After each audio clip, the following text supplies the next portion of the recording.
In 2024, DreamWorks Animation celebrated their 30th anniversary, or mainly just DreamWorks. And they celebrated it by releasing The Wild Robot. What are you talking about? Kung Fu Panda 4 existed. What are you talking about? Are you stupid? Anyway, but 10 years before they celebrated their 30th anniversary, they had their 20th anniversary in 2014. And it was anything but amazing.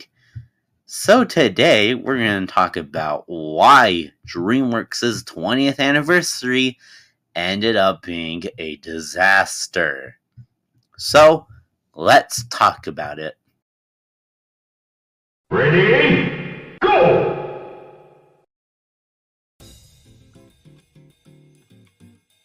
DreamWorks Animation was founded in 1992 alongside the actual DreamWorks themselves. Although the company has been through many ups and downs, they're still alive, even surpassing whatever the Pictures company is doing nowadays. In 2012, it was announced that 20th Century Fox would be the new distributor of DreamWorks Animation after Paramount ended their contract with Rise of the Guardians in 2012. Their first two movies, The Croods and Turbo, were released in 2013 underneath their 20th Century Fox distribution deal. And since 2014 is going to be their 20th anniversary, they're planning to celebrate it. But how will it go? Well, let's find out. For the life of me, I couldn't find anything to talk about in January, so we're going to move to February. In February, it was announced that they would make a new division called DreamWorks Press, just to publish books on print and on digital. And also that month, their Monsters vs. Aliens TV show that aired on Nickelodeon came to an end. That's it. That's all the content we got for the 2 months. So let's begin one of their bigger months. For DreamWorks' first major release of the year was Mr. Peabody and Sherman, releasing on March 7th, 2014. Although it did get some positive reviews with the critics and audiences, its box office wasn't good. It had some massive competition with 300 Rise of an Empire, and it only made $275.7 million, which seemed okay, but with a budget of $145 million, it underperformed, making a $57 million write-down for the movie. Yeah, that's not good.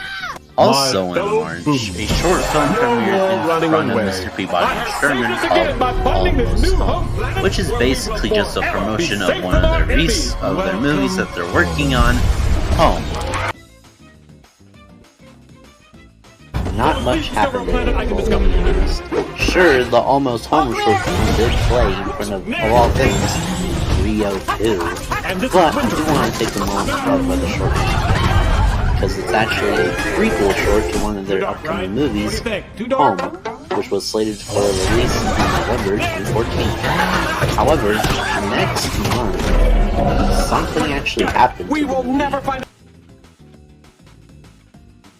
On May 20th, 2014, Jeffrey Katzenberg, the founder of DreamWorks Animation, released something basically saying, "We're making Home release on March 27th, 2015, and because we just want something to release over there, and also because movies released in March also do well at the box office."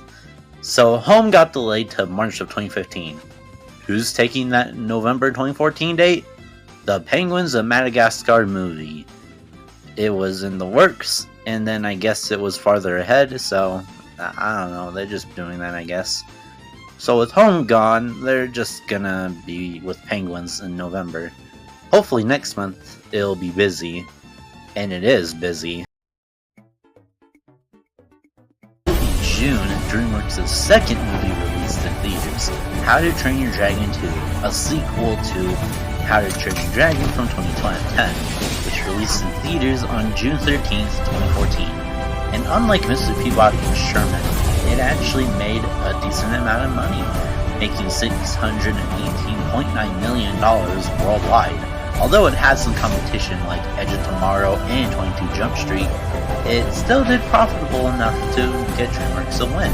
Also in June, DreamWorks acquired the rights to Felix the Cat, an old-timey cartoon character that everyone forgot about, but DreamWorks were planning to make him famous again with a movie, and as of 2025, there's no movie. Especially after they got bought out by Universal Pictures, they're just not doing anything with the character at the moment. So, I don't know what's going on. Also in June, DreamWorks made their own YouTube channel called DreamWorks TV with collaboration of something called Awesome TV, which is interesting. DreamWorks TV was a YouTube channel that did stuff. And then eventually, after they got bought out by Universal, they changed the name to Peacock Kids. Don't know why, don't know how, best not to think about it. For my research, July and August didn't offer that much, so we're just gonna move on. In September 2014, it was sort of in the works that a Japanese company called SoftBank would buy out DreamWorks for $3.4 billion. And you may be wondering, why would they buy out DreamWorks? Well, their contract with 20th Century Fox was about to end soon, so they need someone to partner up with. And they were no stranger to buying companies, since they helped Sony buy out Columbia Pictures in 1989. However, a few days after, they sort of gave up and they didn't buy out DreamWorks, so, On October 14th, 2014, Mr. Peabody and Sherman released on DVD and Blu-ray, and also on digital. But on the Blu-ray release, they included a new Rocky and Bullwinkle short, simply titled Rocky and Bullwinkle, which is basically, what if Moose can have stuff with Moose? I'm thinking of something dirty, but I can't tell you. And it was originally supposed to lead up into a feature-length film featuring the two. However, due to the box office performance of Mr. Peabody and Sherman, those plans were crushed. Their last major big release of the year was The Penguins of Madagascar on November 26, 2014. Remain calm, This was the date that Home was supposed to be released on, but due to the thing I said earlier, Penguins of Madagascar released on that day. And how did they do? They made $373.6 million worldwide, which is good. But it had a production budget of $132 million, so they had to make a write-down of $57 million. Kinda bad, especially since it was up against The Hunger Games Mockingjay Part 1. Also in November, How to Train Your Dragon 2 released on DVD and Blu-ray on November 11th, 2014. And that's it. There's nothing else to mention. Moving on. Also in November, another buyout was attempted. On November 12th, 2014, Hasbro was in talks to buy DreamWorks Animation, but it wasn't clear on how much money they were given. But both companies were saying that's not going to happen. And then on November 14th, it was announced that it had fallen through and they would not purchase DreamWorks. On December 19th, 2014, a spin-off series based in the Madagascar universe, All Hail King Julian, premiered on Netflix. And it would last until 2017, which is weird. Going back a few days, on December 9th, 2014, DreamWorks announced that they would launch their own channel called DreamWorks Channel, with HBO Asia handling all of it. And yes, it's an international channel. Although the thing wouldn't debut until later on in 2015, it was just announced, and that's basically it. So, with their year finally over, let's recap and see how did they do for their 20th anniversary. I think that DreamWorks did for their 20th anniversary. Sure, they had massive failures like Penguins of Madagascar, Mr. Peabody and Sherman, and who knows how much that lost the studio a lot of money, but there were some hits in there, like How to Train Your Dragon 2. So, it may not be the best anniversary for them, but at least they tried. And thankfully, none of their production companies have ever shut down in 2014.